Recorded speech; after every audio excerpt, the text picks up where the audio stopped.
എന്തെങ്കിലും വേണ്ടത്ര പ്രധാനപ്പെട്ടതാണെങ്കിൽ, സാധ്യതകൾ നിങ്ങൾക്ക് എതിരാണെങ്കിലും നിങ്ങളത് ചെയ്യണം. നമ്മളിൽ പലരും സ്വയം പരിമിതപ്പെടുത്തുന്ന ചിന്തകളെക്കുറിച്ച് വേദനയോടെ അറിയുന്നില്ല. ഒരിക്കൽ നമ്മളെക്കുറിച്ച് നിഷേധാത്മകമായ ഒരു വിശ്വാസം സ്വീകരിച്ചാൽ അത് തെറ്റാണെന്ന തെളിവുകൾ അവഗണിക്കുകയും അത് ശരിയാണെന്ന് സൂചിപ്പിക്കുന്ന തെളിവുകൾ സ്വീകരിക്കുകയും ചെയ്യും. മറ്റൊരു വിധത്തിൽ പറഞ്ഞാൽ, നെഗറ്റീവ് ചിന്തകളെ നമ്മൾ ഇരട്ടിയാക്കുന്നു. കാര്യങ്ങൾ നന്നായി നടക്കുമ്പോൾ, ജീവിതം നല്ലതായിരിക്കുമ്പോൾ ആർക്കും ക്ഷമയോടെ ഇരിക്കാൻ കഴിയും. എന്നാൽ പ്രതികൂല സാഹചര്യങ്ങൾ വരുമ്പോൾ നമ്മുടെ യഥാർത്ഥ സ്വഭാവം പുറത്തു വരുന്നു.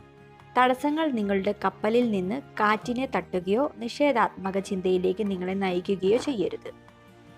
വിജയിക്കാൻ നമ്മൾ എപ്പോഴും ബാധ്യസ്ഥനല്ല.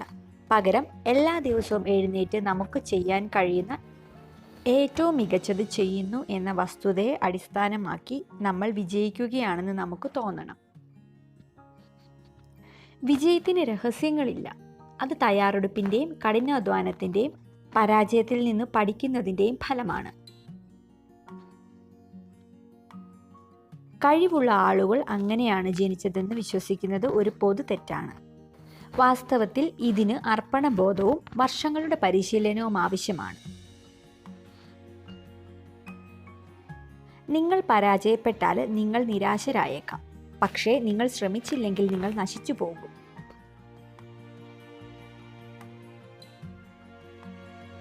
നിങ്ങൾക്ക് ചെയ്യാൻ കഴിയുന്ന ഏറ്റവും നിസ്വാർത്ഥമായ കാര്യങ്ങളിൽ ഒന്നാണ് ക്ഷമ.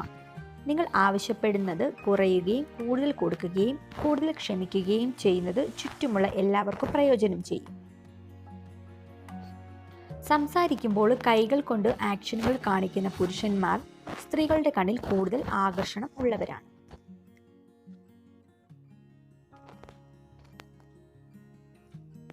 ആകണോ വേണ്ടയോ എന്നത് വിട്ടുവീഴ്ചയുടെ പ്രശ്നമല്ല. ഒന്നുകിൽ നിങ്ങൾ ആയിരിക്കുക, അല്ലെങ്കിൽ നിങ്ങൾ ആകാതിരിക്കുക.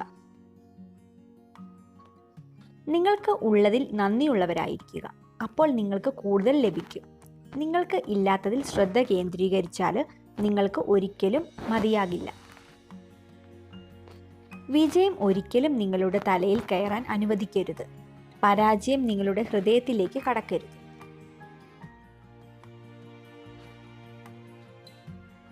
പഠനങ്ങൾ പറയുന്നു, ചില സമയങ്ങളിൽ മറ്റുള്ളവരുടെ നുണ കണ്ടുപിടിക്കാൻ നമ്മുടെ ഒരു നുണ സഹായിക്കും. വളരെ പെട്ടെന്ന് ദേഷ്യം വരുന്ന ഒരാൾക്ക് ആ സമയത്ത് കടുത്ത സമ്മർദ്ദം ഉണ്ടാകും. അവർക്ക് ഉടൻ സ്നേഹവും പരിചരണവും ആവശ്യമാണ്. അമിതമായി ഉറങ്ങുന്ന ആളുകൾ ദുഃഖവും ഏകാന്തതയും അനുഭവിക്കുന്നവരായിരിക്കും. വീഡിയോ കണ്ടതിന് നന്ദി. ഇതുപോലുള്ള വീഡിയോസ് ഇഷ്ടപ്പെടുന്നവർ ചാനൽ